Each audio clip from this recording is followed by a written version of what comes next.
could not be more delighted about it. Today, I'm just taking random questions from Twitter and from Facebook and the internet. My producer, Mari, is going to help me curate all the questions because we've got lots of them. And if you haven't taken a moment to find out a little bit about my show, please do.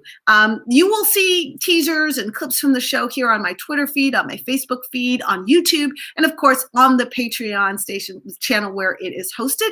The name of my show is But What It Really Means Is. And every day I give you 30 minutes of analysis, commentary. Basically, my political lane is to put words to the things that you kind of know or that you assume or you have questions about. And when I finally put it in words, you go, yes, that's what I thought. Or gosh, I'm so glad you explained that to me. That is what the show is all about. And so I so enjoy doing it. And I hope that you take a moment to check it out and spread the news to your friends, your family, your crew, your posse, your church, your fraternity, your sorority, or anybody who will listen to you so that they get to know this show. But what it really means is it's always meant to be educational, informative, provocative, and entertaining.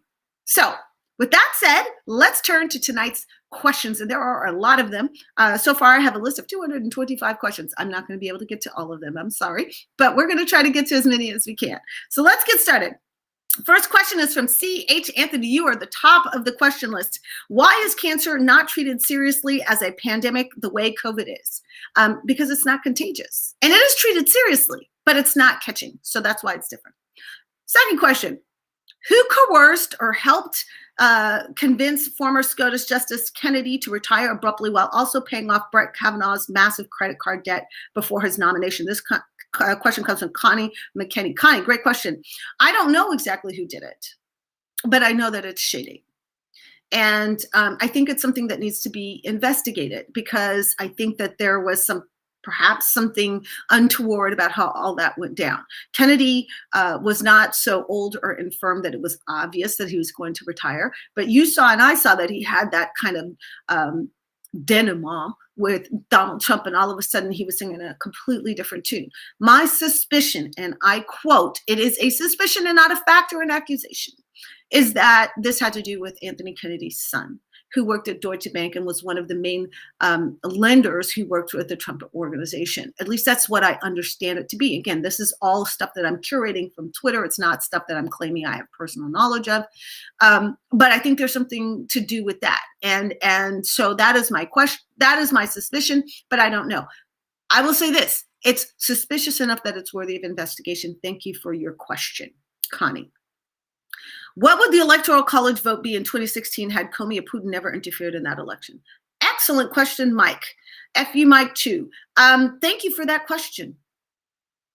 I don't know the answer to that, but Putin never does anything unless it's going to have an impact. I have a feeling that Putin interceded in our 2016 election because he knew without that intercession, Trump would have lost. They only do that kind of stuff if it's going to have an impact because it's risk to them. They knew if they missed the mark, the United States would have likely retaliated him very seriously. He was already under sanctions. He was obviously going to piss us off really badly. So he had to intercede to the extent that he felt confident it would actually deliver the election win to Trump. And he knew that through Flynn, that Trump was going to give him a pass on everything he did because it helps Trump. So is it enough to actually have flipped the Electoral College outcome? I think so. Do I have proof of that? No. But then again, like I said, they don't do this stuff unless it's going to work because the risk is too high otherwise. So do I think that Vladimir Putin put Donald Trump in the White House? Yes, I do.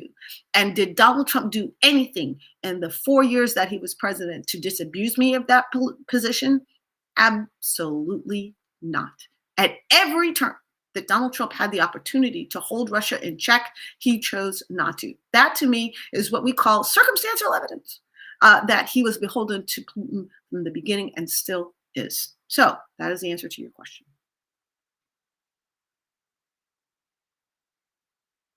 What is the story behind Dr. Biden and Mr. Emhoff deliberately standing to the left of their spouse on Inauguration Day? I didn't notice that, and I don't know. Maybe it's just tradition. Who knows? If you could establish justice, would you? Yes, I would. And here's how I would do it. One of the problems with our justice system is that we have no way of dealing out equity, not just equality. right? So what happens is our law says people are supposed to be treated equally under the law, but our country is racist and it's biased and it's bigoted. And so when you have bigoted juries and bigoted judges and bigoted prosecutors and bigoted defense counsel sometimes, then what you have is an inequitable distribution of the law. So my suggestion, my proposal is that we have a sentencing equity review process in which a basic standard is set based on the norms across the country for certain, for all the crimes. And if you get sentenced to something that's completely out of whack from that there's a process of review that allows them to commute or reduce or even eliminate your punishment if it was clear that it was tainted with racism or bigotry or anti-immigrant sentiment, or was tainted by the fact that you have mental health issues that were not factored into your trial, and so on. The purpose of equity review is to say, I don't care if the judgment against you was legal. I care that it was just, and we can fix this. And you'll learn more if you follow my show, because I talk about my many ideas for equality and justice on this show. Dion Julio, you asked, why didn't Mueller try harder? I don't know. And quite frankly, Mueller is one of the top 10 disappointments of the Trump era. That guy had all of the cards that he could have played. He could have called it all out. And God knows that Ken Starr didn't hold back not one iota when it came to investigating Bill Clinton. He went so far as to act as if it was his job to take the case to the American public. Rob Mueller did the exact opposite. And when Bill Barr intentionally misrepresented what the conclusions of that investigation were, Mueller just sat there silently. The hell? He could have called a press conference 5 minutes after Bill Barr testified and said, no, Bill Barr just lied to the American people. That's not what I concluded. Here's what I concluded, and here's why. He could have totally done that. Why he didn't do that? Don't know. But some people have reminded me that he's always been a Republican, so that may have been something to do with it. But the way that Bob Mueller was sold to the American people was that he was a person who was above reproach, that he was not political, that he was an institutionalist, that he was, very true to the rule of law, and that he would behave accordingly. And we believed that. We were wrong. He was wrong. Okay. Duke Mutum said, how do we reach immunity with all the people unwilling to get vaccinated? Won't it just mutate further? Cannot get a straight answer anywhere. Duke, I'm not sure you're going to get a straight answer here because I'm not a scientist, but here's what I understand, and I invite you to research. Herd immunity is about a certain amount of the population that is actually immune to an illness. The problem with this particular COVID is that the vaccination doesn't actually make you immune, at least not from what I am sensing. It makes you perhaps not get sick, but you still get the virus and you can still pass the virus, which to me is a very different than like a chickenpox vaccine where you actually don't get the sickness at all and can't pass it. So also different. I think it works more like your typical flu vaccine where you get a different one every year and you're supposed to constantly be updating your flu shots to be able to get protection over the latest mutation. I don't think the vaccine narrative has been clear because the Trump administration did not want to make the narrative about the vaccine clear.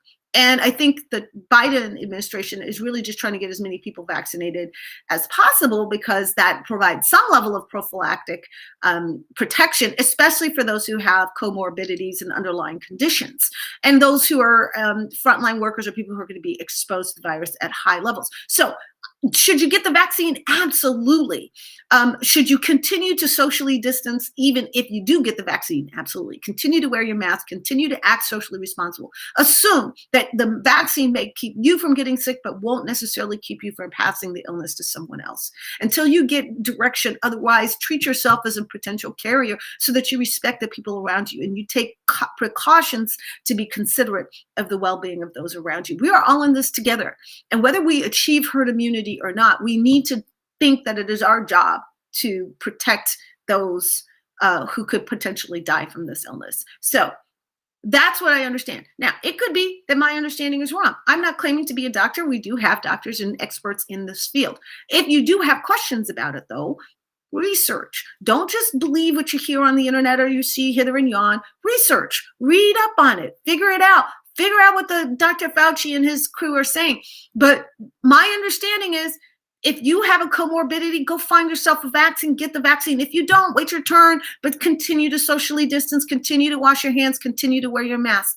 If you do get the vaccine, the first dose does not make you immune. You need both doses, and you probably need a period of time after you receive those both doses before you've really developed the immune factors in your body to fight off the illness. So continue to act like you're contagious, because you probably are, or at least a carrier, I should say. And continue to follow the directions of the CDC and the leadership. Now that we have a real president, we actually have somebody who's going to tell us the truth about this thing. So be responsible. And if you do get a vaccine, follow it up with the second dose. The first dose ain't gonna do it. So follow it up in accordance with the guidance that you get to get that second dose. And also continue to treat this thing as it's contagious and it's all around us, because it is. That's all I can say. Drew, you're asking, is there a God? Yes, there is. And she really pissed off with Donald Trump. How do we get a world where everyone is operating from the same set of facts? Very good question, Alexis Shorter. How about we cancel Fox News, Newsmax, OAN, and all of the purveyors, Parler, and all the purveyors of BS? They're not out there to spread truth. They're out there to whip up grievance. They do not inform people of anything. They are propagandists. Their job is to shape people's minds and opinions around something. And the thing that they're shaping people's minds around is grievance at the injustice to white people. And I'm just sick of it. And I'm sick of the constant lying. And they never apologize for their lies. They never do. They should have never, ever echoed the lie that COVID was a Democratic hoax. It never was. It never was. And they have never apologized for it. Quite frankly, I think they hold a whole lot of liability for the number of people who've died because of their damn lies. So how do we get rid of them? Get rid of those stations. Now, there are a lot of ways to do it. Smartmatic and Dominion voting machines have both sued Fox News to smithereens. And I, for one, could not be more delighted. But there are ways of keeping the spread of those lies to a minimum, like not having them play in federal businesses and federal offices and installations and military units. We need to get that white nationalist terroristic noise out of our military completely. So that's one thing we can do by executive order. We do not need to wait for that. Somebody just mentioned that Lou Dobbs is sayonara. That's step number one. The announcement came just a little while ago that Fox News is canceling Lou Dobbs. Thank God. Now let's cancel Tucker Carlson. Let's cancel Sean Hannity. Let's cancel Jeanine Pirro, Laura Ingraham, Maria Bartiromo, all of them. They're all purveyors of lies and nonsense. And they're all there to convince white people the worst thing that's ever happening to them is equality. So yeah, let's get rid of them and let's contain all that noise. The question of the day was, where's my W-2? I don't know. I hope it's on its way. Trump's taxes. Big ass problem for him. Absolutely. Because he has been a master evader of taxes for some time. Are his tax returns rife with fraud? Yes, they are. And does he owe the state of New York back taxes? Yes, he does. And is Tish James in a position to prosecute him for tax fraud? Yes, I believe she is. And I also believe that now that we've got a real president who's going to have real control of the Treasury and the IRS, we're going to get a whole lot more information about Trump's tax and tax evasion. By the way, why was it that we never really ran to ground how it was that a president of the United States would have a secret bank account in China that nobody knew about? Exactly what was going in and out of that bank account and for what purposes? I remember that we got distracted from that particularly explosive story by yet another one of his little stupid Donald Trump pet tricks. So there's a lot to investigate, and I'm grateful that that's going to happen. If you're asking how quickly or when this is going to happen, the answer is, well, the first thing we need to do is get our Merrick Garland confirmed. We do have an acting attorney general at the moment. My understanding is that acting attorney general does not feel empowered to make big decisions at the moment, and so he's not. He's just kind of letting it all just hang out until Merrick Garland gets in place. And I think Republicans are using that as a reason to slow walk Merrick Garland's confirmation. The good news is that the Democrats got the gavels, I guess, yesterday or the day before. And I assume that after we get this COVID package passed, or probably in the next 48 hours or so, probably early next week, Garland is going to start to get a hearing. We need him in place because he can take the heat for the decisions that need to be made. But the bottom line is this: the theory that we could just walk away from this and not prosecute the people who were involved in this is nonsense. It's just not tenable. It's just not. Because if you allow Republicans to walk away from violent insurrection and sedition, then the concept of insurrection and sedition is no longer a thing in the law. Because if you let Republicans do it, then you can't enforce it against anybody else. You can't. So if it means anything, it has to mean something now. And so there are a lot of people who think that, well, you know, Graham or Cruz or whoever is trying to negotiate to sort of get a pass on all this. I just don't see how that's possible. Maybe I'm wrong. We'll see. But I just don't see how that's possible. All right. Next question is from My Cat's Knit. How does one figure out the wrap, turn, chin section on page 4, frog and toad knitting pattern, because the instructions are written in a confusing manner? I don't know anything about knitting, and I cannot help you with that. Moomin, why isn't Pam Keith SecNav? Good question. I wasn't nominated. That's what. But if they nominated me, would I be SecNav? Sure, why not? Do I have a tax question? No, that's who will represent Florida in 2022? At what level? Polita Glenn. In 2022, we have a big ass election in Florida, and it is probably one of the biggest in recent memory because of the impact.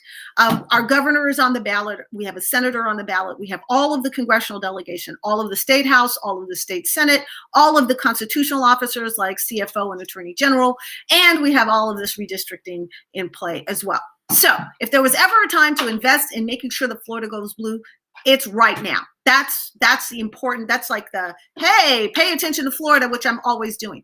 Second of all, though, we have some real problems with the state of the Florida Democratic Party and the democratic efforts in our state. Something I am working on very diligently. Watch this space. Stay tuned. I am talking to some very cool people who just won some very big elections about what we can do in Florida to repeat and expand that success. I'm willing to do the work to make sure that we get it done. I'm not interested in getting bogged down in party bureaucracy. I am interested in getting people on the street, getting people registered, and identifying what we're doing wrong here in Florida and fixing it. So if you're interested in winning Florida in 2022, watch this space. I've got ideas. I've got plans. Stick with me. Next question. When will I be able to hug my friends again? I don't know. I really don't know. And that's a really good question. But if you, for some reason, are really missing human contact, something that's working for me is FaceTiming with my family. A Zoom calling with my family has been working really great. Also, there's a new platform called Clubhouse. If you're not on Clubhouse, you should check it out. There's a whole bunch of stuff going on Clubhouse. It's kind of esoteric because you kind of have to be invited to it. But Clubhouse is like a party line. Like it's literally live conversation with people from all over the country or all over the world on a variety of topics. And one of the things that's interesting about Clubhouse is that it's a place where business is done.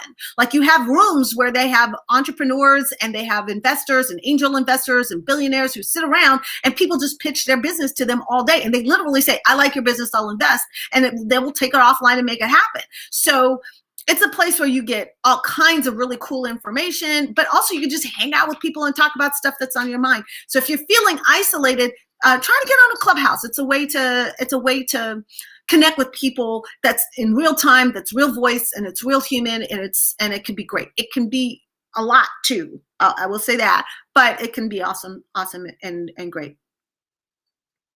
How much money did Trump siphon away during his presidency? My rough guess is about 400 million. I don't know, but I think 400 million is probably undershooting it.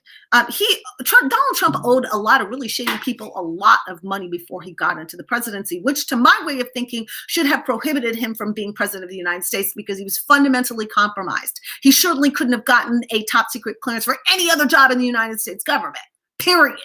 So how he got the keys to the kingdom, I will never know. But we have a hole in our process that allows somebody to be president of the United States who can't get a security clearance for any job under that level. So that's bizarre, and we need to fix that. How much money he owes, I don't know. I know that he had at least 300 million in debts out to Deutsche Bank. And if you don't know how those debts work, let me explain it to you. Deutsche Bank is an international bank, right? It has offices in New York, it has offices in Moscow and Buenos Aires and all over the world. The way that this worked, this money laundering worked, is If you were one of those difficult to invest in type people like Donald Trump, because he kept going belly up and bankrupting him, whatever enterprise he was working with, and all of the American banks said, you know what, we're not going to lend to Donald Trump anymore because he's a bad credit risk. Deutsche Bank would come in and say, well, we're not going to lend to you unless you can find somebody to front the money. And so we will serve as middleman, but we will not use our own Deutsche Bank resources to bankroll you. So what happens is Deutsche Bank Moscow all of a sudden gets this huge deposit in a certain account of X number of rubles, right? And that deposit is now in the Deutsche Bank system because it's in there, it's a deposit account, it's in their system. And then all of a sudden, a certain high credit risk individual is able to borrow money out of the New York office, right? Because Deutsche Bank is playing middleman here. So he takes out all this money, he's got a loan. He's supposed to pay that loan back. That's the theory. But the actual risk of the loss is not absorbed by Deutsche Bank. It's absorbed by the depositor in Moscow who doesn't get the money back. And it's not like they don't know this is happening. Everybody's on board and everybody knows that this is happening. So Donald Trump knew when he borrowed that money that that money was Russian money. He knew. And so did Deutsche and so did Russia. They all knew, right? So this is something that is called, it's a type of money laundering. Right. And there have been things put in place to try to stop this kind of thing from happening. But that is only one of the ways in which Deutsche Bank was deeply involved in connecting Donald Trump to Russian money. And how that's all going to shake out, don't know. But my understanding is that there's a whole lot of loans out there that still need to be paid, and that Donald Trump really doesn't have any stream of revenue to pay them. All of his enterprises have all that Trump on them. They're not making any money. Turnberry's not making any money. Doral is not making any money. These properties don't make any money. Why? Because his name is crap, number one. He has a lousy product, number two. And number three, it's leveraged to the hilt. How do you make money on something that's leveraged to the hilt? Difficult to do. This is what he did with all his casinos. He's the only person who owned casinos at the height of the casino era who lost money. Everybody else made tons of money. Ask Steve Wynn. Right? They made tons of money. Somehow Donald Trump figured out how to lose money at everything he's ever done. G-Man 2020, you said, when is COVID world going to end? I don't know. Alicia Mandigo, toss up between when will I stop being sick and when will my industry go back to work? I don't know when you'll stop being sick, but please take care of yourself. Get lots of fluids, lots of rest. If you are sick, stay away from other people. Don't get in a rush to go back to work. Make sure that you get the all clear from your doctor before you go back to work. That's important. When is my money coming? Don't know. Maybe when my money's coming. Who knows? What was said in Trump's conversation with Putin when only a translator was present? Excellent question. I so wish I knew. But if I were guessing, and I'm clarifying that I'm guessing, if I were guessing, Vladimir Putin was verifying to Donald Trump that not only did he, in fact, do the thing that got him in power, but that he has proof of it, and that Donald now owes him. Because once that proof comes out, Donald Trump would go to jail. That's what I think Vladimir Putin told him. He also told him about all the stuff that he has on everybody else, because it is my opinion, not a fact. It is my opinion that Vlad has a whole lot of stuff on a whole lot of people, not just Donald. Will we have access to, Cynthia Cortez, you asked, will we have access to universal health care in the USA in the next 2 years, including prescription, dental, vision, and coverage? Well, if I were president of the United States, yes, you would. Is that likely to come in the next 2 years? I don't think so. But is it possible if we do what we're supposed to do in the 2022 election? Absolutely. We are that close to having the votes to get universal health care, universal dental coverage. We're that close. So if we just don't blow it in 2022, if we do not back down and go into midterm mindlessness, if we put the same kind of pressure on the 2022 election that we did to 2020, we have a very good chance of getting those things and many more. Is there a lot more going on to prosecute the January 6th insurrectionists than is obvious in the general public? Yes, there is. When we'll hear about it, I don't know. But the FBI is furiously at work tracking down these people. Now, just understand that what we've seen is video and pictures. What they have is GPS data, text message information, social media posts, testimony and interviews.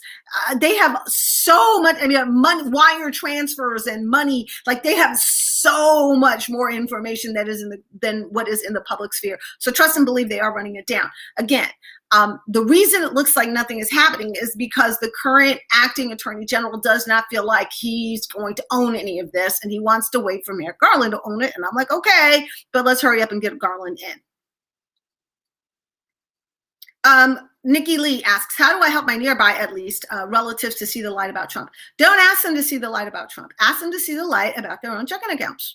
Are they getting money? Ask them to see the light about whether the number of people vaccinated is going up. If they don't want to see it, they won't see it. But if they say, well, yeah, I can see that there's more vaccine out there, then that's a good sign. Don't ask them to come off of Trump, because the reason they love Trump is that he made them feel good, right? And you are not, unless you make them feel better, you're not going to stop making them lament the fact that the guy who made them feel good is gone. So the only thing that supplants Trump in the mind of a Trumper is something better. And we're not going to get any more white supremacists than him on my watch. So, let's just give them, until there's something for them to grow about, until life gets better for them. I don't think, just leave them alone and just let them just do their thing. Okay. Let's see. We already asked the Medicare question. If I post my question, Twitter will go on lockdown. People will fall from their seat, gobsmacked, and some may get a heart attack. Oh, no. Oh, dear. That's not good. When will Merrick Garland be confirmed? I don't know. I'm hoping early next week. We've been waiting long enough. Let's see. There's a lot of, is there a supreme being? We already got that question. I said, yes, there is. And she's pissed off. Why are we here? We're here to make life better for others. At least that's what I think. I was created to live my best life and to use my gifts, talents, and my energies and my passions, my experience and my education to make things better for others. That's my purpose. I hope that you feel the same way. If you don't, that's okay too.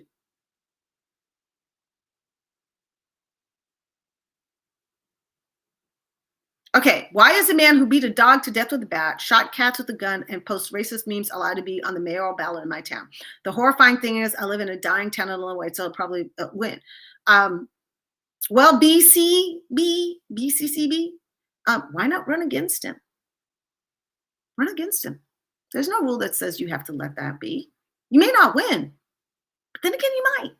Run against him. Let's see. Did Shakespeare really co-author the King James Bible? No. Let's see. What is a loose meat sandwich? I don't know, but I would guess like pulled pork or pulled chicken, something like that, where the meat is, it's not like bologna. It's not one piece of meat. It's like lots of little pieces. So that's what I'm guessing. I've never heard of a loose meat sandwich though. So that's new. Will we protect Yak Valley finally? Patsy Wang Iverson. Patsy. If you guys don't know where the Yak Valley is, it's spelled Y-A-A-K. It's in, I think it's in the Pacific Northwest. I think it's in Wyoming. No, maybe it's Montana. Anyway, it's one of those big sky states. And it's a very unique climate and environment and virgin forest that's like home to all these interesting species, and it's part of the sort of migratory area of animals between and amongst like Canada and the United States. So it's like this extreme northern environment, and it's wet and it's cold, and it has but it has all these trees. It's beautiful and it's very pristine, and it needs protecting for real. So I don't know, but I, for one, think Deb Haaland would be a great person to ask that question to, our new Secretary of the Interior. And I have no doubt that she would be willing to listen to all of your arguments about why the Yak Valley needs federal protection. I, for one, would be down for it. I would support it. How can we make Trump testify in person? Deborah Menezes asks. I mean, we could compel it, but to my way of thinking, his presence just complicates things, and we don't need his testimony. We have video, we have email, we have all the evidence about the pre-planning meetings. We have we don't really need him to testify. He's going to get up there and try to explain why he was justified in doing what he was doing, and that's not relevant to the crime. You thinking you have a good reason to commit a crime is not relevant to whether or not you committed the crime. So I'm not interested in him testifying at all. I know other people think it would be great, but I don't think so at all. It just muddies the waters. Question, did you go 75 in a 60 zone? Answer, yes. That's all we need to know. Did he incite an insurrection and a sedition? Yes, he did. Do I care why? No, especially since everything he says is a lie. Will he serve time? I think you mean Donald Trump. Will he serve time? I think so. I don't know. I hope so. I know there's a very strong natural squeamishness to prosecuting a previous president because it feels like political payback. But in this case, I think the circumstances justify actually prosecuting him, because not prosecuting him allows him to regroup and to mount another insurrection, which he's bound to try to do. And let's not get lost here. Marjorie Taylor Greene just today made very clear that the GOP is in Donald Trump's control. If we allow him to go around this world, not in a crisis, trust and believe he's going to use that bully pulpit to try again and to dog Joe Biden's presidency and constantly claim that Joe is not the legitimate president. And he's going to do that. And he's going to demand that GOP governors defer and deflect and genuflect to him. And they will, because we already know that 19 governors are willing to do anything for Donald Trump. And so this is not just about punishing him for past behavior. It's that there's nothing in him that's reformed, and he is absolutely going to use his bully pulpit to try again. This is a lesson we have to learn from Nazi Germany. The first time Adolf Hitler tried an insurrection, he failed. Right? And he was sentenced to 8 years, and then they commuted that and forgave him. And guess what? He came back stronger, and the rest is history. So is Donald Trump Adolf Hitler? No, not yet. But does he have the same inclinations and instincts? Absolutely. Is he as a racist and bigoted? Yes. Is he as dangerous to the world? Absolutely. So has he succeeded in eliminating 6 million Jews? Not yet. But if he was given the ability to eliminate 6 million Black people, he sure the hell would. So yeah, whatever. He needs to be prosecuted and he needs to go to jail. Concerned American, why can't Fox tell the truth? Like ever. Fox doesn't tell the truth because it's not in the truth-telling business. Fox is in the grievance generating business because it's in generating rage, anger, disappointment, and a sense of injustice that they keep their audience. Their business model is very simple. Keep them pissed off. Doesn't matter who's in power or what they are doing. The purpose of Fox News is to generate in their audience a constant state of grievance. And they're very, very good at it. So when Barack Obama was in power, everything was about the injustice of Barack Obama. When Donald Trump was in power, everything was about the injustice of the media covering Donald Trump. Now that Joe Biden is in power, everything is about the injustice of silencing the people who try to attack our country. Everything is about injustice for them. That's all they do is talk about the injustice, and they will never, ever, ever admit that they are part of the problem, that they create the conflict that they constantly complain about. Who killed JFK? I don't know. Lee Harvey Oswald is what I know. Was there a conspiracy behind Lee? Probably.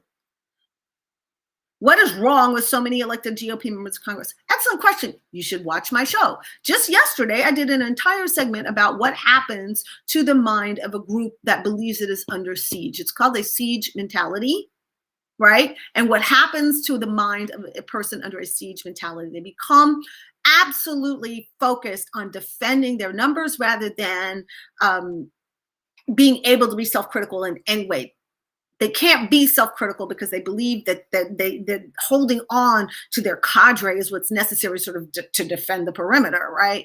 And so they value loyalty and commonality of purpose above all things, including like moral decency or rationality. So that's what happens to a siege mentality. I talk a lot about the psychosis of GOP communicating. So you should check out the show because I talk about this stuff a lot.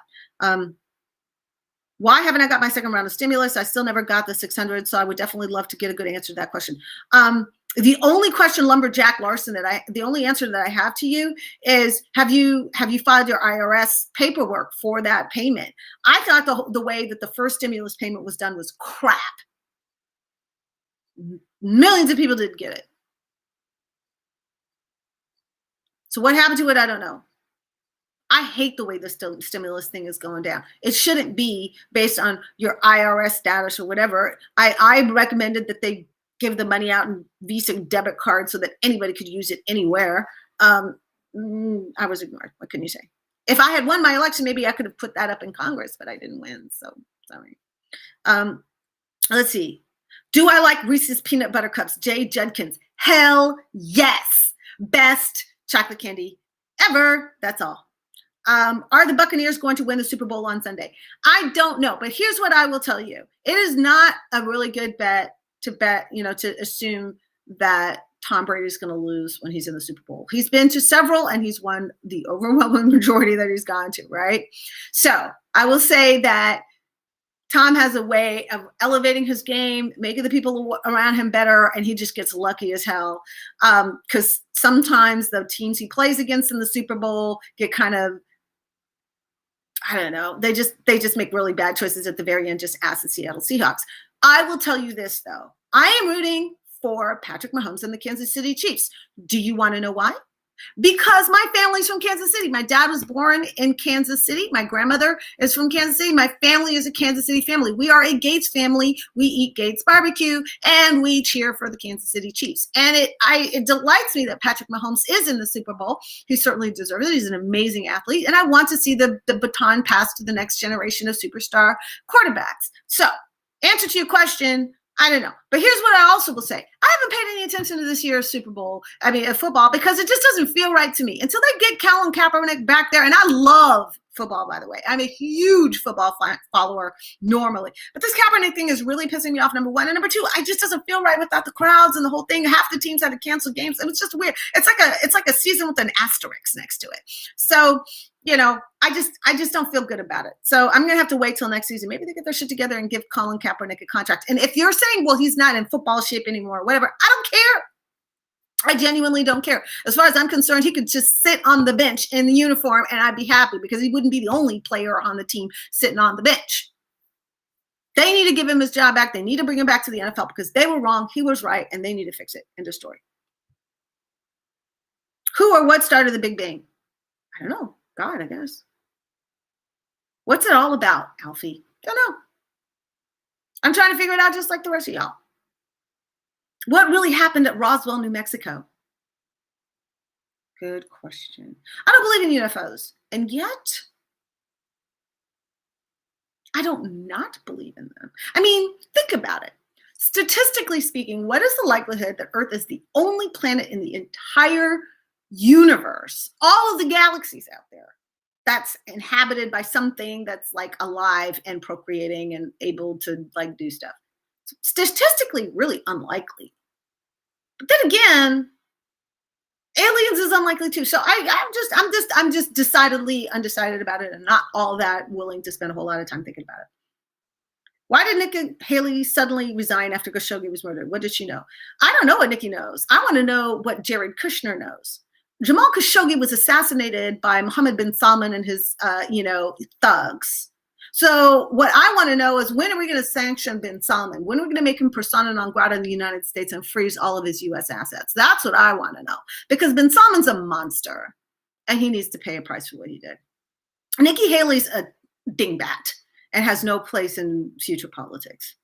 How did Jeffrey Epstein die, and who called in the hit? I don't know. I think there are a lot of very, very powerful people whom he could have exposed. I'm worried about Ghislaine Maxwell. But do I believe he committed suicide? Hell no. I believe he was murdered, and I would believe he was murdered on Bill Barr's watch, which is why I think Bill Barr needs to be subpoenaed and testify in a big way. Who helped the rioters learn the layout of the Capitol building? I don't know. But I will tell you, I have suspicions. I suspect that the members of Congress who gave tours to rioters the day before probably were involved. I have suspicions that there were members of Congress and in the Senate who helped spread information and helped communicate to the rioters while all of this was going down. And I have a feeling the FBI has that information at their fingertips at the moment. And do I believe that every single member of Congress, all 147 of them who are seditionists and insurrectionists, should be removed from Congress? Yes, I do. Do people agree with me? Who knows? But at least a handful of them were active participants in the insurrection itself, not just the rejection of the vote. And by the way, everybody who rejected the count and the vote needs to be moved out of Congress because it was all in bad faith. They never believed any of the shit they were saying. They never believed it. They still don't believe it. Do you know how I know they don't believe it? Because they're not claiming that their own election was fraudulent or tainted. Now, explain to me how, if your theory is that vote by mail was unconstitutional, it was only unconstitutional with respect to the presidential race and not all of the races on that ballot. Explain that to me. If you can't, then you know that that is the bad faith of the GOP. They didn't believe any of the shit they're saying. Same as Marjorie Taylor Greene. Like she admitted just yesterday, she didn't believe any of the shit she's saying. They just say to whip up the base. If you are telling people lies to help generate anger and hatred of the government of the United States, then you are no patriot. You are not protecting and defending the Constitution of the United States. You need to be moved out of your job. How can we get the vaccine distribution out of DeSantis' control? There's so many lists, signs up, words of mouth. Exactly. This is from 151 Black Widow. Hey, Black Widow, thank you for your question. If you're not familiar with what's going on in Florida, it is the vaccine Hunger Games in Florida. You need to know somebody, have a hookup, have somebody who's going to hold some vaccine for you or whatever to get the vaccine. And people have to navigate for days and days to try to figure out an email or website or whatever. And it's like, it's just ridiculous. DeSantis was proud of the fact that so much of the vaccine that was earmarked for us went to tourists who came here to get the vaccine. He called it vaccine tourism. That's another word for vaccine corruption because somebody got backsheeshed out of that. People were making money selling access to the vaccine. So it's disgusting. How do we get that control out of DeSantis's hands? Well, we let the Biden administration figure it out. Once they realize that Florida is, as it always has been, grifters grifting, then, they're going to probably step in and take it over.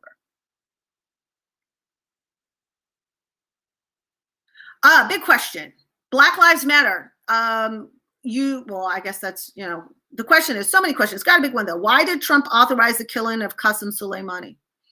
Because he wanted to instigate a war with Iran. He was trying to wag the dog.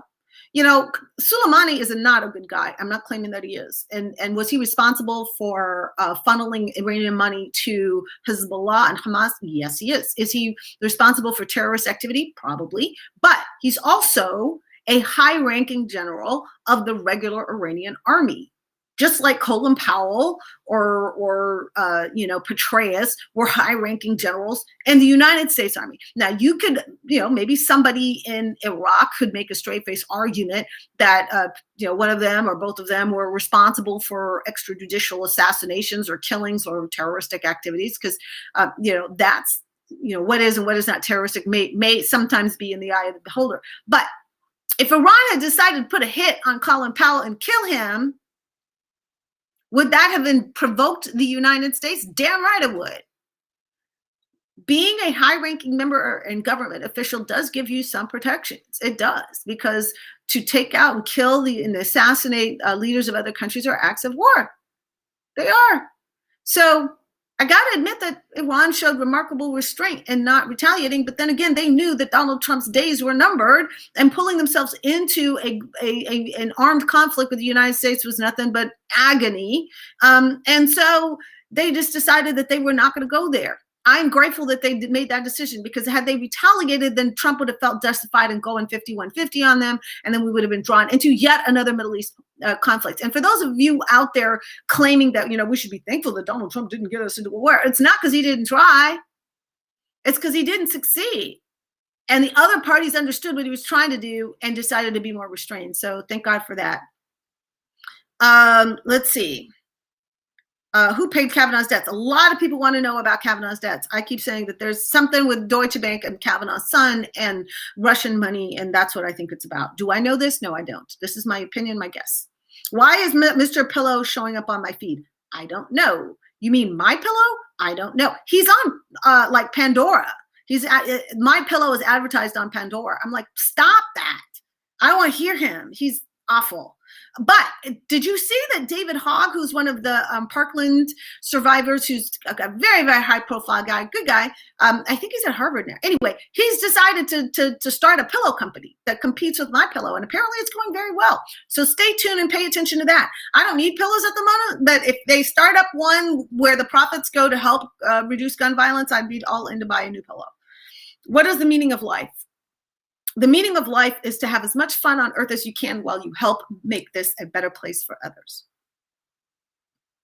When are Trump family members going to be indicted? I think they'll start to get indicted once we get an attorney general in place. Why did the Army lie to us about Flynn's brother being in the room when they mandated the decision not to send help to the Capitol, and what was his role? I don't know what his role is, but I think he's as much a traitor as his brother is. That is an opinion. Again, not a fact. I think he's as much a traitor as his brother is, and I think we're going to get to the bottom of that, and I think heads are going to roll. What was Trump holding over Lindsey and other Republicans that made them traitors? I don't know. I doubt that it was Trump holding it. My suspicion is that it's Vladimir Putin holding it. My suspicion is something a whole lot worse than just being gay. These are suspicions. Is the human race capable of evolving as much morally as it has intellectually? Yes, it is. Who gave the order that Fox be played on military bases 24/7, and has that been stopped yet? That order came from Donald Trump. Has it been stopped yet? I do not know. But I have actually put out on social media multiple times a request to both President Biden and to our Secretary of Defense, Austin, to, by executive action, which they have the absolute right to do, remove Fox News, OAN, and Newsmax from all military installations and all federal buildings. They have the absolute right to do that. It has nothing to do with the First Amendment. This is about control of federal installations, not about the right to say what you want to say. What does MGT really believe? And Marjorie Taylor Greene really believes that it's perfectly okay to say whatever she wants to say to get attention. Release Reality Winner, please. I co-sign on that sentiment. Reality Winner should be, her sentence should be commuted. She should be pardoned. She should be out of jail. And I've tweeted that multiple times. So you're preaching to the choir here. I don't have the power to make it so, but I do have the power to use my little Twitter to get it out, and I do. Why isn't there a basic constitution test required to become an elected official, especially a member of Congress? And there's more to the question, but I'll take up that part. Good question. And maybe there should be. How can we hold Trump and his minions responsible for all they've destroyed? Get an attorney general in place, and then empower that attorney general to do just that. What Texas oil company intends to drill in Great Cypress Swamp? Thanks. This is from Jay Baikie. I don't know. An issue I haven't researched. I didn't know that was in the offing. If it is, why are we drilling at all? We don't need oil. We don't need oil. And we can wean ourselves off of natural gas. It's all about solar for us, and wind and renewables and all this stuff. What the hell are we oil exploration? I'm not understanding that. Let's see. Lindsey Graham, question mark. I concur. Why is the Southern District of New York dropping the case against individual one? Which case are you referring to? If they're dropping a case, it's probably because the feds, or the state has somebody else is taking it up, or there's some superseding, intervening indictment coming. All right. Why is Louis DeJoy still heading up the post office? Excellent question. Because Joe Biden has to appoint new folks to the USPS Board of Governors, and he has to move the four that are on there out. Well, he doesn't have to. I think he can just complete them. But it's not a top priority for the Biden administration to get rid of DeJoy. I strongly disagree with that. I think it should be a very top priority for them to get rid of DeJoy and to actually prosecute DeJoy and all of those Board of Governors, because they were all put there for one reason: to sabotage the United States Postal Service, to stymie vote by mail. And they tried their best to do it. And the only thing that stopped them from succeeding was a federal judge that enjoined the destruction of our sorting machines and all the infrastructure they were trying to blow to smithereens to stop us from being able to vote by mail.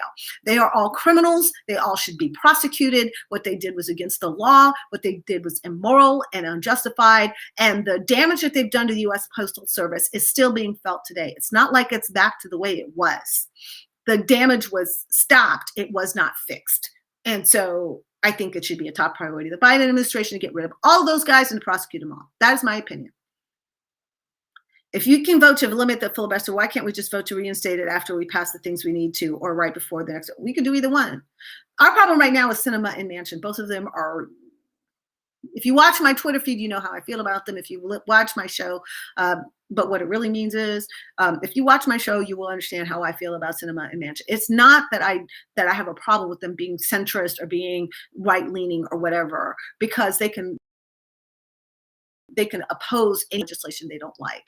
My problem is that they hand the gavel and the power over to McConnell to stop the incredibly important pieces of legislation that we get done, such as removing AR-15, such as voting rights, such as, stopping, protecting our elections from hacking and so on. All the many important things that we need to get done are now being stymied by not the Republicans, but by people on our own team. I will never understand that. That is a kind of betrayal that I could never countenance as a Democrat. So you explain it, because I have an answer to that. Let's see if we've got some live questions. We do. Which way do you tilt your head when you bite into a taco? This way. Let's see. There's more in the chat here. Somebody asked me, is he, I don't know who you're referring to. S. Lynn Zek. Oh, you're talking about Trump. He actually placed a $500 million grant for the Black community. False. See, the fun thing about Donald Trump is he makes all kinds of promises that he has no intention of ever following up on. Not one red cent of $500 million went to the Black community. That was just BS talk between him and a bunch of rappers who went there thinking that they could get something out of him, mostly for themselves. The reality is that Donald Trump is racist to his marrow and his DNA. He doesn't care about the success of Black people, which is most clearly defined by the extent to which he was willing to go to disenfranchise Black people altogether. Donald Trump had a whole bunch of presidents of historically Black colleges and universities do a photo op with him in the Oval Office during the first few months of his presidency. And he promised them a whole lot of federal help that never came. They were there to be photo op only. That is his way. Donald Trump let a few people out of jail on the behest of Kim Kardashian and Kanye West. And all of a sudden, he's a champion for Black people. Well, what about all of the police that he unleashed on the Black community and told you get to do whatever the hell you want without accountability? What about that? Don't ever come to me talking about how Donald Trump is for the Black community. No, he's not. Donald Trump is for using people. But when it comes down to it, he's as white supremacist as they come, which is why every white supremacist in America loves him. Don't even. I'm not the one. All righty. Moving on. Let's see. There's more questions. There are more questions. Oh, Justin, you said she's not exaggerating. My parents live there and it's disgusting. True.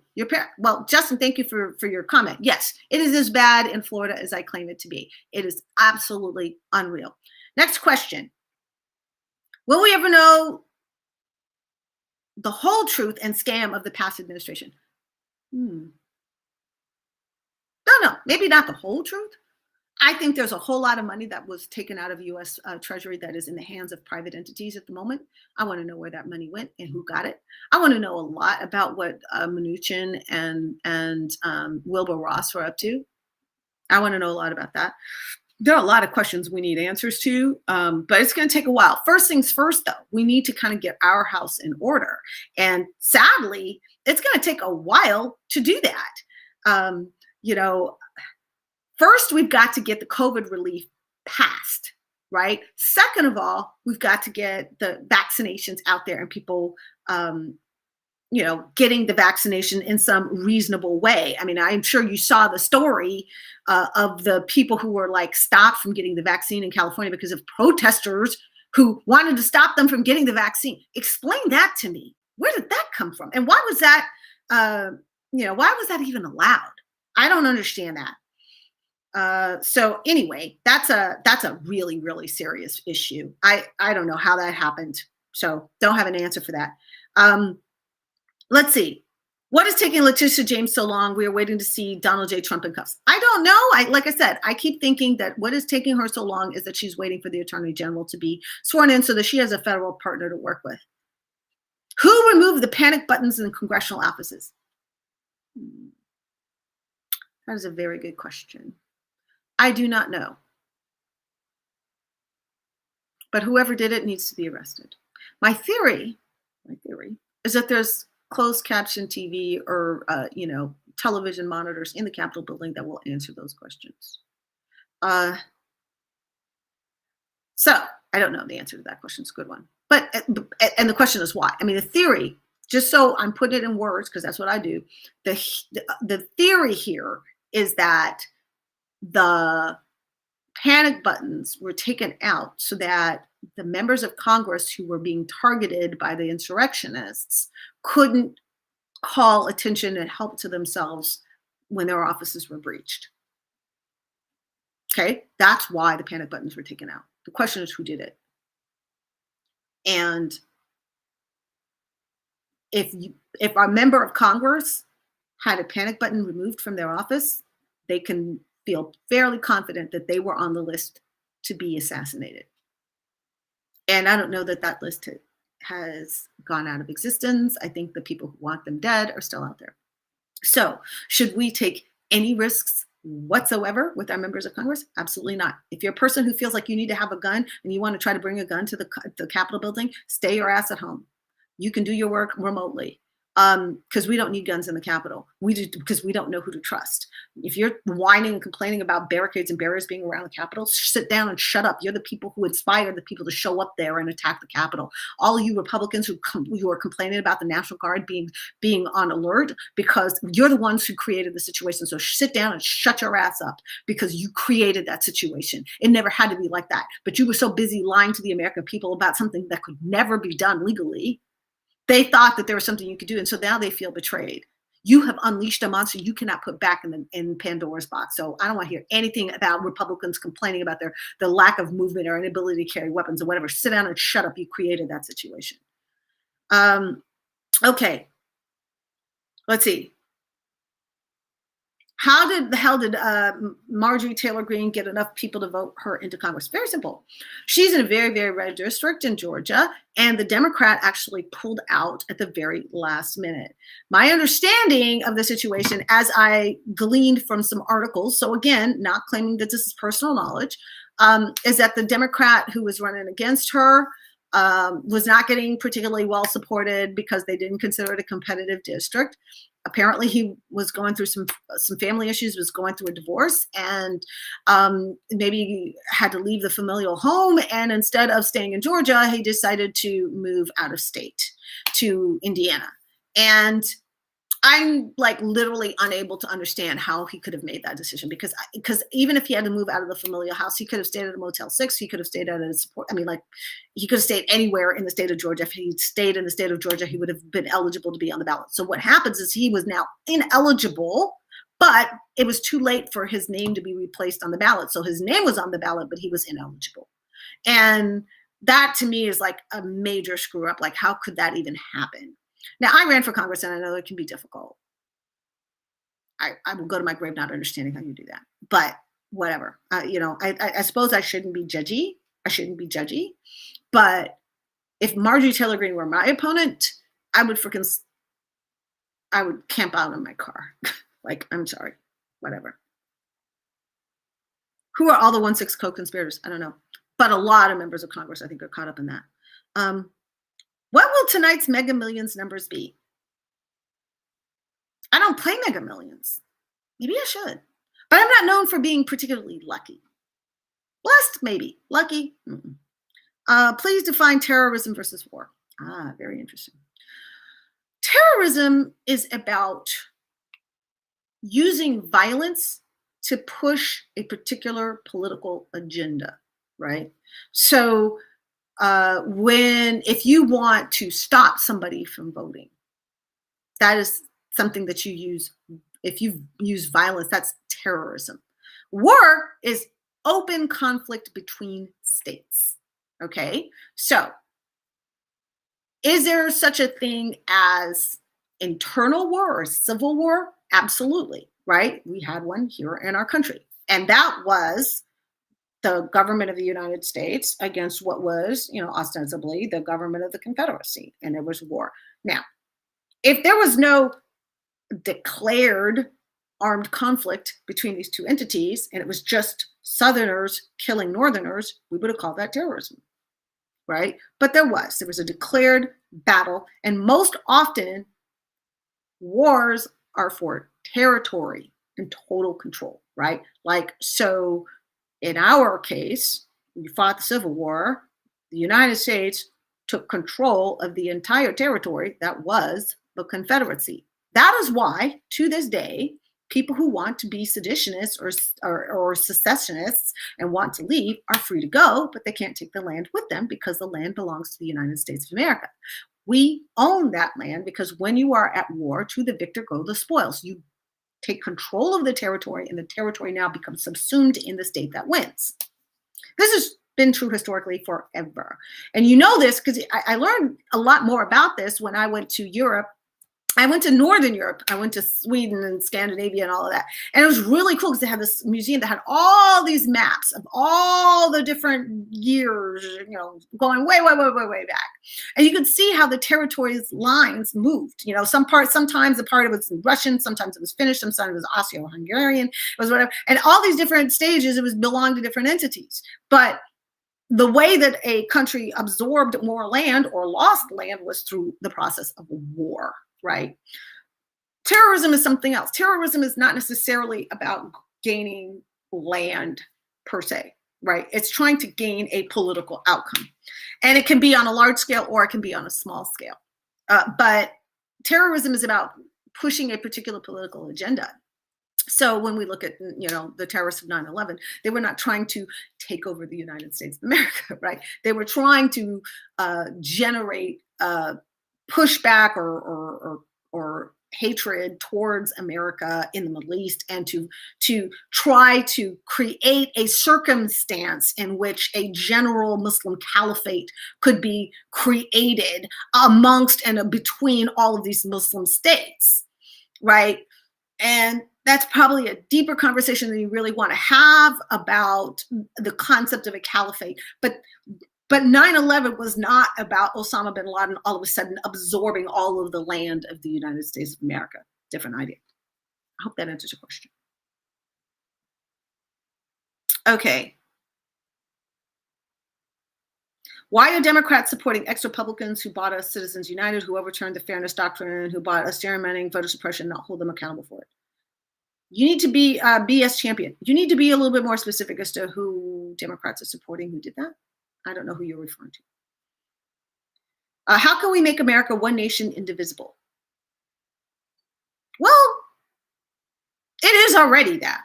It is one nation, indivisible. Is it united? But is it one nation, indivisible? That means those who do not like the way the United States is are always free to go. But they don't get to take the land with them. Can we be more united? Yes. The best way to do that, get rid of Fox News, Newsmax, OAN, Parler, and all of the crazies that sell the idea that America is a white nation that should be in the control of white people. Get rid of everybody who thinks that way. It's incompatible with being an American.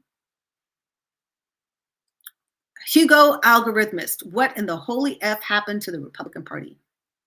It got overtaken by white supremacists. And it was ripe for the taking.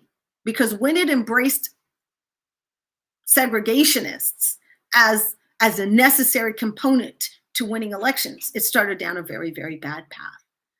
And for a period of time, Republicans like George H.W. Bush and some others felt like there was a path forward for the Republican Party that did not openly embrace racism, but really only reserved racism to dog whistles to a small crew. But the floodgates to the insanity were opened when John McCain, an otherwise decent person, was talked into putting Sarah Palin on the presidential ticket because he was convinced that he needed something youthful and female and energetic to battle Barack Obama and the energy that he was creating. And so they brought in Sarah Palin because she looked the part, but they didn't realize that she was absolutely insane. And that she was sort of this darling of an element of the GOP in the Tea Party that was looking for mainstream traction and wasn't getting it otherwise. So they gave a wide open door to not just the Tea Party, but what the Tea Party represented, which was just bitterness and resentment at the election of a Black president. And so everything that underlined the Tea Party, it wasn't about fiscal responsibility. It wasn't about anything. It was about a Black president. And they welcomed that nutty element into the Republican Party, and it got a toehold. And unlike Democrats, who took a long time to get the concept of grassroots organizing, the Republicans figured out how to infiltrate local and state party structures early. And so by the time they figured out how much of a cancer this particular virulent racism was in their party, it had already taken over the party. It had already ensconced itself into the mitochondrial DNA of the party. There was no way to get rid of it. And so what happened was that any politician that would not kowtow and kiss ass to the crazies would get voted out as a rhino. And you know who sold all that shit? Rush Limbaugh, right? Morton Downey Jr., Alex Jones, Breitbart, Steve Bannon and Paul Manafort. All these people were salesmen of the idea that any Republican that is not sufficiently white supremacist will be voted out. And they were. And so what's left is the detritus of what was once a party formulated around, fiscal policy, which is basically just tax cuts for the rich, is now unrecognizable as anything but the home of white racists. It has no other purpose now. It can't say that it's a party of family values. They elected a guy who'd been married 3 times and cheated on all his wives and had sex with a porn star. Like, they can't claim that it's about fiscal responsibility. It blew up the deficit. Like, they can't, there's nothing that binds the GOP together other than hating libs. And hating libs is not a principle. It's a mood, but it's not a principle. Right? The Democrats may disagree internally. But boy, do we have some very clear principles. We believe in equality for all people. We believe that who you love doesn't matter. You should be able to love who you want. We believe that all races should be treated equally. We believe in fair wages and the rights of workers. I mean, we believe in science, right? We believe that we should listen to experts with expertise and that we should not disdain education and scholarship and knowledge. Right? We may not agree on a whole lot of things, but there's some things we agree on. We agree that every religion should be allowed to flourish in our country and that we should not be anti-Semitic or anti-Muslim or anti-Sikh or anti-anything, and that there's no particular merit in being Christian other than for your own personal self. If that's your flavor, great. It's my flavor, fabulous. But it is not inherently more American than any other religion. That is something that unifies us on the left. We believe that men and women ought to be equal and have equal opportunities and equal access to power and be in positions of power. That unifies us on the left. What the hell do they believe? I don't know. Other than, white and right, the Proud Boys, 3%ers, like whatever, So they allowed this to happen to their party because they started to feel like they were getting out-procreated and outvoted. And once they saw a Black president, everything started to go, we gotta do something. And so they were willing to do anything. And that's why they are where they are. That's why Kevin McCarthy is in a situation where he's defending some heifer who's talking about Jewish lasers, right? Saying that Parkland was a false flag and Sandy Hook was a false flag operation. How did that happen? Well, we allowed the NRA to sell to people that gun rights means you get to have guns to use on your government. We allowed that to happen for years. That's not what the Second Amendment was ever about. It was never about the right to own weapons in order to use them on your government when they elect a Black man. Like, that's ridiculous. But that's exactly what the NRA has been selling all this time. So it should surprise no one that, it's gone off the rails. It's sad. That's where things are. Will the Republican Party recover? I mean, I suppose it's up to people like Jeff Flake and Ben Sasse and maybe the Project Lincoln guys, maybe, you know, I don't know. Evan, what is it? Evan McMorm, you know who I'm talking about. The guy out in Utah, nice guy. You know, maybe they will be able to cobble together something else, but I don't think they have the votes to be politically powerful. Right? Being a political party is not just about claiming you're a party. The Libertarians claim they're a party, but they don't run candidates in every race, and they don't have access to all 50 states. I mean, maybe they do, but their candidate never gets anywhere. They don't have the votes. Same thing with the Green Party. Green Party's a party. Does it have candidates in every race and all across the country? Does it have infrastructure, Green Party infrastructure in every state across the country?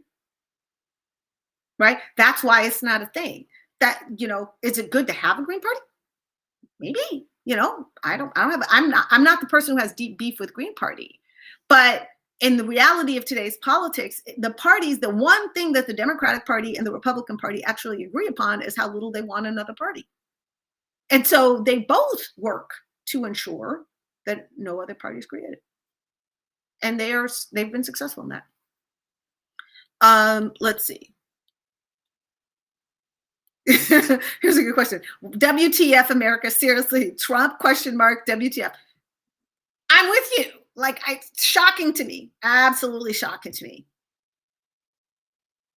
All righty. Why has Marjorie Greene not been charged with hate crimes?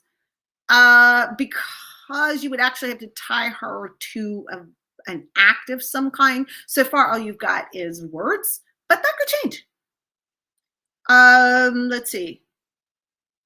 How are you any older than 32? You do not look older. Well, thank you for saying so. I'm 52, and I'm proud to be 52, and I just have good genes, I guess. Can we stop providing subsidies to oil and gas and farming industries this year? Well, we could, but I don't think Sinema and Manchin will go for that. They need to be gone. Who was cute? I don't know. I don't care. Why is there so much pain and suffering? Because too many people are assholes. What is it exactly that the Republican GOP wants? Spell it out. They want white dominance of this country. They want Black people to not be able to vote, and they want their country. They believe it's theirs. They believe that white makes you more American, that your melanin somehow makes you more inherently American than someone else. Right? My ancestors came here on the slave ships from many generations back. My ancestors have fought in every war that the United States had. You know, they've bled, they've died, they've suffered, they fought for constitutional rights that they didn't even get to enjoy. So there's not a micron of me that concedes in any way that white people own this country more than I do, or any Black person, or any immigrant. I don't care when you got here. The gifts of the Constitution inure to all of us equally. And all of us who agree about that get along just fine. Those who don't agree about that can go to hell. What can we do as women to fix Black male pathology? I'm not sure that there is a Black male pathology. I think there's pathology across the board in a whole lot of different sectors, as amongst men and women. I think the best way to fix any kind of pathology is to talk to each other and to try to learn and understand and listen. In fact, before I did this little Ask Me Anything, I was on Clubhouse, and there was a whole room where Black men and Black women were literally just talking about how they treat each other and healing and learning and listening. And it was really amazing. So if you've got some time, go to Clubhouse, check it out. There's some really cool conversations that go on there. Let's see. Fight for $15. Buckeyes 2018 said, hey, I have a message for Congress. Hope somebody finally listens. As middle-aged, retired, and disabled white male, I'm sick and tired of essential workers and workers of color getting screwed. Raise the damn minimum wage to $15. Hey, preach it, brother. I'm with you. Should have been done, right? And I don't think it needs to take like 15 years to get there. It should have been $15 a while ago, and it should be indexed to inflation and local cost of living so that we, the taxpayers, are not subsidizing employers by making up the difference between what people get paid for their work and what they need to live. Bullshit. We need to be paying living wages. That's my opinion. Who killed Officer Sicknick? Some traitors. Where are the parents of the 500 stolen kids from the border? I don't know. But here's my thing. Joe Biden better track them all down and bring them here if they so desire, and reunite them with their children and offer them immediate citizenship and allow them to sponsor their sisters, their brothers, their nieces, their nephews, grandma, grandpa. Let them sponsor their whole family, because I think the best way to punish the racists that were willing to do that to children is to absolutely undermine their intention. If their intention was to slow down the browning of America, let's accelerate it just to piss them off. All right. Why is Kyle Rittenhouse why is Kyle Rittenhouse? Where is Kyle Rittenhouse, and are the police looking for him? I don't know where he is. He's probably evading capture because he was a flight risk from day one.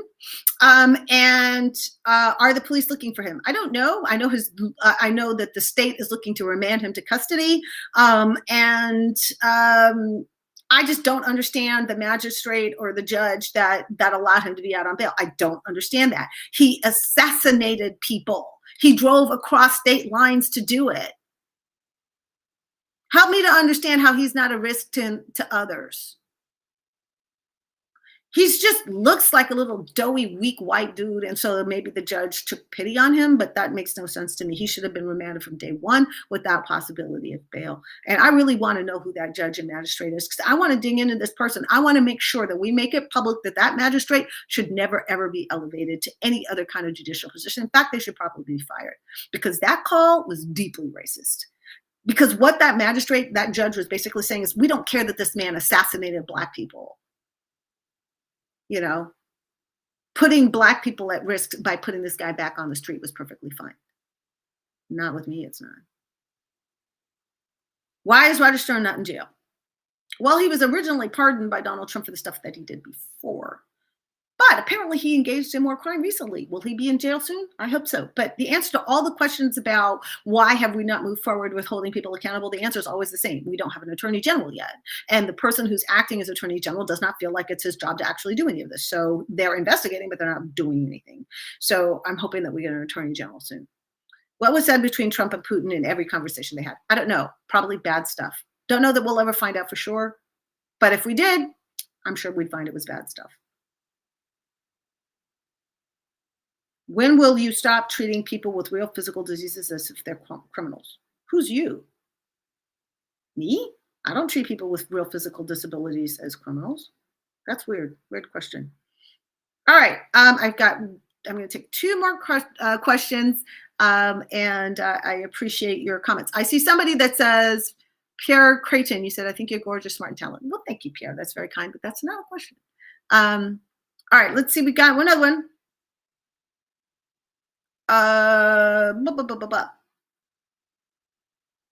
Why do the innocent, young and weak, downtrodden suffer? Please don't tell me because within their intention. Please don't quote how it rains and shines on the just and unjust. Please don't tell it is karma. Give me the specific answer. Well, Lawrence Bentley, I am not actually a philosopher, but I will tell you this. The reason the innocent, the young, the weak, and the downtrodden suffer is because we have a bunch of assholes in this world and always have. That's why. Because there are cruel, unkind, indecent, immoral, twisted, sick people who enjoy the suffering of others. And sadly, there are a whole lot of people who are just disinterested, just don't care, are not infuriated by that. They're not enraged. They're living their own lives. They're distracted. But I think the sin of ignoring suffering is as bad as the sin of inflicting suffering. I mean, think about that. To the guy that's getting whipped at the pillory, there are a whole bunch of people involved, right? There's the person who ordered the whipping. There's the person who executed the whipping. There are the people who are cheering it on, and the people who are ignoring his screams, who are picnicking on the green. To him, is there any real difference between them when any one of them could step in and stop it? So, Lawrence, the answer to your question is because there are people who allow that shit to happen. And the only thing I can advise is don't be one of those people. Don't be one of the people who's inured to suffering. Be a person who is outraged by suffering and pain and harm and hurt. Be a person who's outraged by that. May suck because then you find yourself outraged all the damn time. But I'd much rather be outraged all the damn time than numb to the suffering of others. I don't want to be that. I'd rather just be outraged. God made me a warrior, and I'm happy to go to war for whatever I can to do to change. But I would much rather be putting my energies and talents into changing and stopping suffering than ignoring it. GOP question mark, why? I don't know. Again, it all goes back to this. Everything started with white supremacy. Everything started, and really, if you really want to know what the nexus of all of this is from the quote unquote fiscal responsibility world, it really comes down to this question of, I don't want my tax dollars helping those kinds of people. It really is that. When you look at Ronald Reagan back in the day and talking about welfare queens and all of this other stuff, the whole concept was about taxing the many to help and to make able to survive the poor, the downtrodden, and the suffering. And when Black people started to be included in that welfare, people started to resent the hell out of it. They didn't want their money going to help Black people. They didn't want their money to go to help poor people. They had enough money to feed themselves and take care of themselves and put their kids through education and do all, and they didn't want to take from them to help other people. But the thing is, universal education was what drove the middle class and drove our economy, right? But the thing that they resented is the portion that went to Black people, even though they knew they owed Black people more than anything. And it's that they resent more than anything else. It's the conversation that says you owe Black people for what you did. They don't ever want that conversation to take place. They don't ever want to own the history and the results of that. They don't ever want to deal with it. And it's fundamentally greed. It became this intellectualization of fundamental greed. Back in the day when we were back in England, you paid your taxes to feed the crown, right? Everybody gave their money to the Queen. And the Queen did with that money what they wanted. And for the most part, were not particularly good at taking care of the welfare of the people. And so when they really, really sucked at it and people suffered bad enough, they rose up in bloody revolution and there was war and people died. And then, you got another monarch, right? But the theory that you worked hard and you gave a portion of what you worked to the king or to the queen for their welfare seemed to make sense, but giving money to the state for everybody's welfare all of a sudden didn't make sense. That's weird, right? But as that evolved and developed over time, when we came here and the colonies were created, the taxation was still going back to the queen and the king for all their expeditionary crap. And the people who were living here and working here were sending their money over to England for shit that wasn't even helping them. And the thing that the taxes were raised for, roads and law enforcement and all of the, government and whatever, the courts and whatever, the taxes kept going up and they weren't seeing a benefit into their well-being. And finally they said, hey, enough is enough. You're overtaxing us and we don't want to keep paying money to the benefit of a monarch over there without seeing some sort of benefit to ourselves here because we're the ones doing all the work. There was nothing morally viable or thoughtful or reasonable about I do all the work and I give money to a monarch. There was nothing ever rational about that. That was always justified in this concept of the divine right of kings.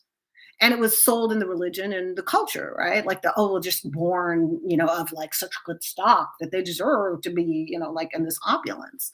That was always stupid. But it was also, just the way it was. And people just accepted that. So, is that, so that went into, whatever. And but when it got here, it became worse and worse, and the notion that I pay taxes for the greater good became something that was acceptable so long as the greater good was a very small group of people, right? Your own town, your own community, your own little group, your own religious sect, right? When it became I pay taxes for the well-being of all kinds of people, then people started copying an attitude, right? So that is where it all came from. That's where the resentment began. It really became about the rich saying, "Hey, I don't want my money to go to help the greater welfare," and it started to become this indoctrination on the right. With Ayn Rand and all these other folks are talking about, oh, the capitalism is just great. If you just create a market and then it will all sort itself out. It's like, that's exactly how we got robber barons. No, it doesn't. The most important thing about a market is rules and competition. If you don't have rules or competition, it just becomes exploitation. So that's that. So I do see a whole bunch of other questions. Stoner 462. I see questions, but I don't see your questions. You're no answering questions, Pam. I am answering questions, Stoner 462. You have a lot of them, but I don't know which one you are asking. You asked, what is your question, Stoner 462? I see you, but I don't see your question. What is the question? You say, my question is, but I don't see the actual question. So I don't see the question.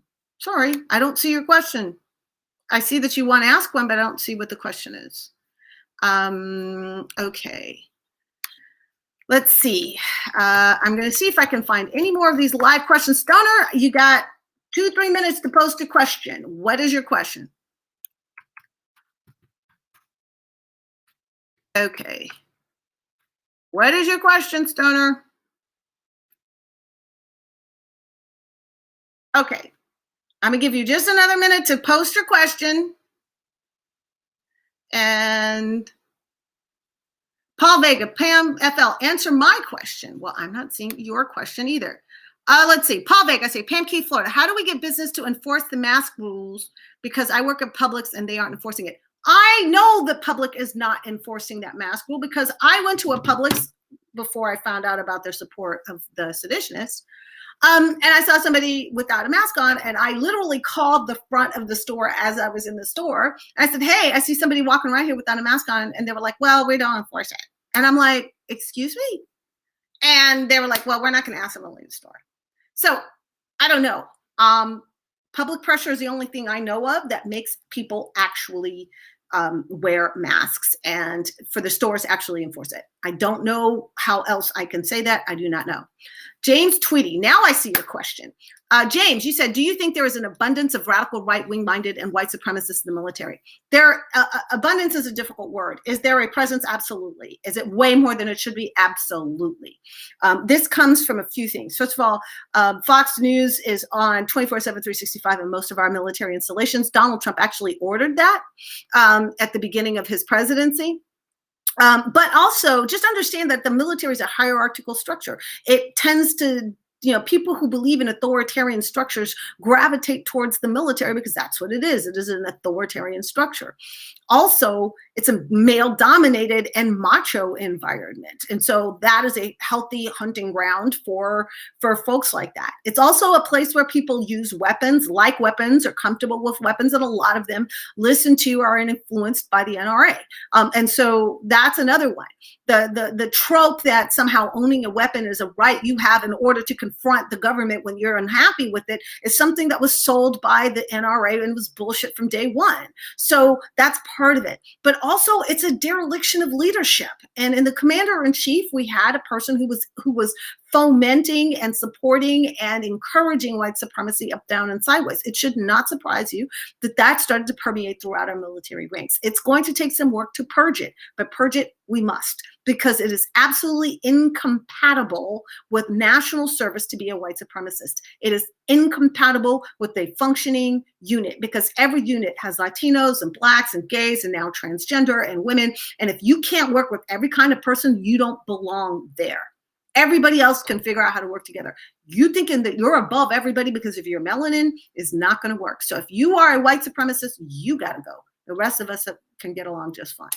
Doc Darnell said, I joined late. Did you discuss a Senate trial next week? What happens if he's guilty, not guilty? Haven't quite gotten to that. Darnell, I mean, the only thing that's going to happen is whether or not he is allowed to run for president again, right? And the answer is, if he's convicted, he'd be the first president to ever be convicted. Is that important historically? Yes. But at the end of the day, he's not going to be removed from the presidency because that's already moot. I don't really care what happens to him in the trial. What I care is that a really, really, really good case is put on so that the American people see how much he was involved in all of this, right? Because it's not Trump that's on trial, although that technically it is. It's actually the senators who are on trial, because they're going to have to explain to the American people how they ignore all that evidence and decide not to convict. Now, granted, to their own population, to their own base, they don't, if they convict, they're going to make them mad. And if they don't, so they're just going to do what their base wants. I don't care. I want the history books to reflect and the American people to see how totally morally bankrupt they are. The real rubber meets the road in criminal prosecution, not in Senate trial. That, whatever, so he can't run again. I don't care. What I care about is, does he get put in jail? Does he get prosecuted? That's what I want to know. That's where the rubber meets the road. What do you think about means testing for the stimulus checks? I'm assuming that's what you mean. I don't have a strong opinion other than I think the $50,000 threshold is bullshit. And I think that it should be much higher. I think it should be 100,000 and for individual, 150,000 for a family. That's what I think should be the cutoff. Let's see. Question from Tom Vaughn. Did Smartmatic and Dominion contribute to Brian Mast like they did to Mitch McConnell? I don't know. Good question. Don't know. I should look that up. Thank you for raising it. Dresha Bailey, do you think schools will mandate every student take the vaccine in the future? I think so. It makes perfect sense, right? Because you can carry the virus whether you get sick yourself or not. Again, very different than a lot of other viruses out there, right? Where the only way you're contagious is if you're sick. This one, you can be contagious and not be sick at all. I think it's very, very important that everybody get vaccinated, including students. And I know there's some people who are very anti-vaxxer. If you're an anti-vaxxer, then you're going to have to homeschool your kid. But your kid should not be out and about with everybody else if they can pass on a deadly disease. Dead is dead. Just remember that. Dead is dead. Dead is not good. Dead is dead. So let's not do that. Let's see. So what was his name?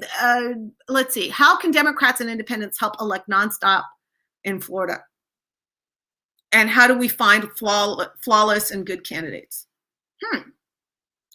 I'm not sure I understand your question. There's no such thing as a flawless candidate. I think there's some very, very good candidates. How do we stop losing in Florida? Start building the infrastructure that's about winning races and not about running parties. And which is what I'm going to be working on very, very diligently. We need to be a voting focused group. We need a voting focused group, not a party operations focused group. And I understand that there are some challenges to starting anew, but I think it needs to be done. How long do you think it will take for essential workers to get the vaccine? Because right now I can't get it, Pamke. Well, I don't have an answer for you, but there is really good news on the horizon. Joe Biden has actually scrambled up some of our reservists and military units to actually help with the dissemination of the vaccine. He has used the Defense Production Act to dramatically increase production of the vaccine. So we're having more in the pipeline. We're having more people on the ground to help vaccinate people. And I think that the federal government is going to build a strategy and a plan and a deployment system that actually gets the vaccine out in an equitable way. Right now, it's just total catch as catch can, and it's always about who you know. And it's like I said, it's the vaccine Hunger Games of Florida. It's totally immoral and indecent the way that DeSantis has done this. Stone of 462. What is your question? You've asked that I answer it, and I keep giving you the opportunity to say it, and I'm gonna give you one more opportunity to make a question. All right, any other questions before we wrap this up? Because I have been talking for a hot minute now. Let's see. Does Joe Biden really love the IRA? IRA. Do you mean like the Irish Republican Army? Is that what you mean? What makes you think Joe Biden loves the IRA? I don't know what you mean by the IRA. If the only IRA that I'm familiar with is the Irish Republican Army. And I've never heard Joe Biden say that he loves the IRA. So I don't know what you're referring to. If that was your question, I'm sorry you stymied me. Paul Vega, you should go on the Young Turks to help with name recognition. Pam Keith, will you run again in 2022? Everybody keeps asking me if I'm going to run again. Like, if you write me a big ass check to do it, I mean, running for office is really expensive and very draining and time consuming, and it requires a lot of X's and O's. Before I think about running for anything again, the most important thing is that we set up the infrastructure in Florida for Florida to be successful, not just for me, but for everybody on the ballot, right? That's the most important thing. We need to change our process and our thinking about how to win Florida, because we keep coming up short. And that's not because we lack the number of Democrats. It's because we aren't doing the critical things that need to be done to ensure that we are talking to people, getting them informed, and getting them ready to vote. We're not doing that. We show up, we put 99% of election work on candidates and then be mad when they don't succeed. The Republicans don't do that. They do all the election work and the candidate just comes in and fights the other side, right? We leave everything to the candidate. And that's why we struggle so much here, and why it sucks, and why we got to fix that. So I have work to do, not just to help me be successful in the future, but to help all Democrats be successful in the future here in Florida. So please stay tuned for that, because I'm going to need your help to do it. How do you blow off steam? Justin Cluse. I work out. I cook. I do kickboxing. I do Steezy is an app on the App Store or iPhone. And Steezy is a little dance app. So it's like a dance class, hip hop dance classes. So that's what I do every morning. I get up, I do my little hip hop dance class. Then I do like my calisthenics. And then from time to time, I'll do like kickboxing and other things. I love to cook. So I'm always cooking, and I read, and I watch Great British Baking Show, and I watch Outlander, and I watch Midsummer Murders, another British crime drama, and I play with my cat. I have a new cat. His name is Ziggy. He's 4 months old, and Ziggy keeps everything super entertaining for me. But that's how I stay entertained, and that's how I blow off steam. And that's my way. I hope you have a good way of exorcising your demons as well. Do you support mandatory vaccines? I think mandatory is a very strong word. And every kind of vaccine that we've had, we've always had this, component like conscientious objector kind of thing. I believe that vaccines work as long as you understand what their capacities are. I believe in science. I believe in following the directions and the guidance of the CDC. I believe very strongly that everybody should get vaccinated if at all possible, unless you have some really strong counterindication for getting vaccinated. Remember, this one is not just about protecting yourself. This one is about protecting the people around you, right? And you can say to yourself, I don't care if I get chickenpox, because I think that's wrong. But if you say, I don't care if I get chickenpox, okay. The problem is, what if you pass chickenpox to a newborn or a baby that doesn't have immunity and hasn't been vaccinated? What if that could kill that child? Would that be okay? Well, when it comes to COVID, we're not just talking about the off chance of killing a baby. We're talking about a high likelihood of killing a lot of people. And that should never be okay with you. I think the most important thing to be guided by in these very difficult times is not how you feel. The most important thing to be guided by is, how can I be a good citizen, neighbor, and friend to my fellow Americans? And if it means subordinating your own issues or your own prerogatives or your own preferences for the greater good, then do it. It's okay. You'll get back to the things that you love, or doing things the way you want, or being hyper self-focused at a later time. Now, everybody in America needs to come together and put the well-being of the country first. Put the well-being of the country first. And if that means getting a shot you don't want to have, okay, so be it. But if that means that by getting that shot, you are dramatically decreasing the likelihood that you'll pass on the virus to someone who could die from it, isn't it worth it? To me, it absolutely is. I don't like vaccines personally. I mean, I get them, but I don't like them. Who does? But I will tell you this. Caring for my fellow Americans is way more important than me getting my way. And I haven't been vaccinated. Do you know why? Because I don't want to jump to the head of the line. I'm not the one who needs it. I'm not a frontline worker. I don't have comorbidities.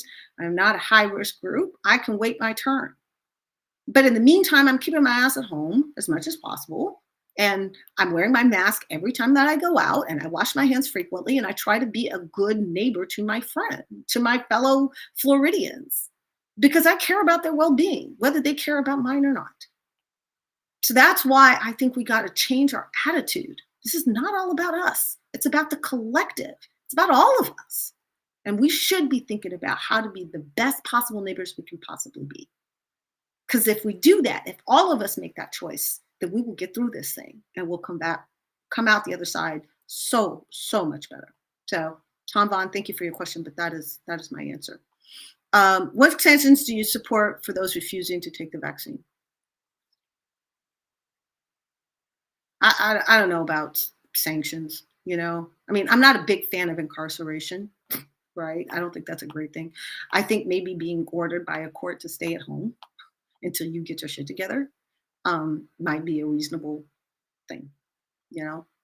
Keep your ass at home. If you don't want to be vaccinated, then just don't be out and about. Again, I know that there are reasons why people don't want to be vaccinated, and I want to get deep into it. I trust the doctors knowing that they're not 100%. I trust the scientists knowing that they're not 100%, but they're the best we got right now, and they can be wrong. I know, but they've been more right than they've been wrong about this thing for sure. And I think it's a really important time for us to be mindful and careful for each other. I think I've said enough about that. Have you ever seen Lee Rigsby's head? No, I have not, and I do not know what that is. Okay. James Tweedy, you said, it's my first time watching you. Thank you. You're very inspirational. Well, thank you for saying so. I think that's a very kind thing to say. If this is your first time, thank you for joining. You can see me every day on my Patreon station, Pam Keith FL on patreon.com. I have a show that I do every day. It's 30 minutes or so of analysis of the politics of the day, and most especially putting into words that which you may not understand, the context, the dog whistles, the unsaid things, the premises, to educate, inform, empower, inspire, and entertain.